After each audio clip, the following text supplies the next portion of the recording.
মিরাজ ভাইয়ের সাথে যখন আমি বরিশাল গেছিলাম, উনির হোম ডিস্ট্রিক্ট হচ্ছে উনি বরিশাল, উনি খুলনা থেকে উনির আব্বু খুলনায় গাড়ি চালাতো। তো ওই হিসাবে উনিরা ভাড়া থাকতো খুলনাতে, ওখান থেকে মিরাজ ভাইয়ের ইন্টারমিডিয়েট শেষ করছে, ইন্টারমিডিয়েট পাস করছে। মিরাজ ভাইও এক সময় বা উনিও গাড়ি চালাইতো মাঝামাঝি। তো যখন আমি বরিশাল গেছি ভাইয়ের সাথে নদীতে গেছিলাম মাছ ধরার জন্য, তখন আমি ভাইকে বলছি, ভাই আপনাদের তো আসতে গেলে নদী দেখলাম, আপনি কি নদীতে কখনো নামছেন? বললাম হ্যাঁ, আমি তো আলামিন নদীতে অনেকবার নামছি, তুমি কি নদীতে যাবা? বললাম জি। তো আমি আর উনি যখন নদীতে গেছিলাম, নদীতে যাওয়ার পরে ভাইয়ের সাথে খালে ওই যে আমরা গ্রামে যারা বড় হই ওই যে পুকুরে বা মাছ ধরে হাতায় মাছ ধরছিলাম। ওই দিন আমার কাছে অনেক ভালো লাগছে। উনি একজন সেলিব্রিটির লোক, একজন ক্রিকেটার হয়েও যে সাধারণ মানুষ। আর মিরাজ ভাই সবচেয়ে একটা ভালো জিনিস হলো কি, উনির ভিতরে কোনো অহংকার নাই। উনি যখন ফ্রি থাকে, প্রায় সময় যখন উনি ফ্রি থাকে বাসায়, আমি আর উনি আমাদের রাকিন সিটি থেকে বেরিয়ে মাঝে মাঝে হাঁটার জন্য বের হই পুলিশ লাইনের পিছনে, ওই মন্দিরের এখানে মাঝে মাঝে যায়। উনি ওখানে পাবলিকের সাথে একসাথে বসি, নাস্তা করে বা ছোটো ভাইদের সাথে ক্রিকেট খেলে। উনির এই জিনিসগুলো দেখি আমার কাছে অনেক ভালো লাগে।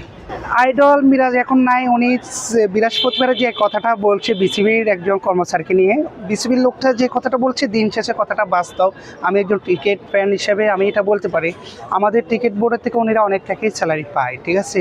তো উনিরা অনেক টাকা স্যালারি দিয়ে, আমরা যারা দর্শক আছে আমাদের ব্যাটের টাকা দিয়ে উনিরা টাকাটা পায়, স্যালারিটা পায়। দিন শেষে উনিরা আমাদেরকে ভালো একটা সিরিজ দিতে পারে নয়, আর বাংলাদেশে ভালো একটা ট্রফি আনি দিতে পারে নয় এই 15 তারিখ। তো এই বিসিবির লোকটা যেটা বলছে আমি উনির সাথে একমত। আর ওই দিন থেকে আমি মিরাজ ভাইকে আইডল আর মানি না কেন, সেদিন একমাত্র মিরাজ ভাই, তারপর একজন বড় ভাই, উনি সিনিয়র বড় ভাই, উনিদের দুজনের কারণে সেদিন খেলাটা বয়কট করা হয়েছে। আর বয়কট করা হচ্ছে মানে অনেক দর্শক অনেক জায়গা থেকে আসছে, যেমন আমাদের নোয়াখালী থেকে আসছে, ভোলা থেকে আসছে, সিলেট থেকে আসছে, বিভিন্ন জেলা থেকে মানুষ আসছে খেলা দেখার জন্য।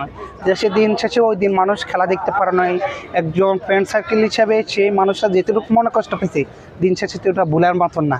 আর উনি একজন ক্রিকেটার, উনি দিন শেষে মনে রাখতে হবে যে যাই বলুক না কেন, উনি আগে ক্রিকেট বোর্ডটা উনির কাছে সবচেয়ে গুরুত্বপূর্ণ, উনি এটা মনে রাখতে হবে। আর উনি একজন দায়িত্বহীন মানুষ হয়ে, একজন ক্রিকেটার হয়ে মিরাজ ভাইয়ের কথাটা পাবলিকের সামনে আসি এভাবে বলাটা উচিত হয় নয়।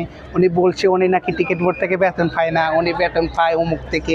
তো এরকম কথাগুলো বলাটাও মিরাজ ভাইয়ের সাথে আমি একমত না, ঠিক আছে?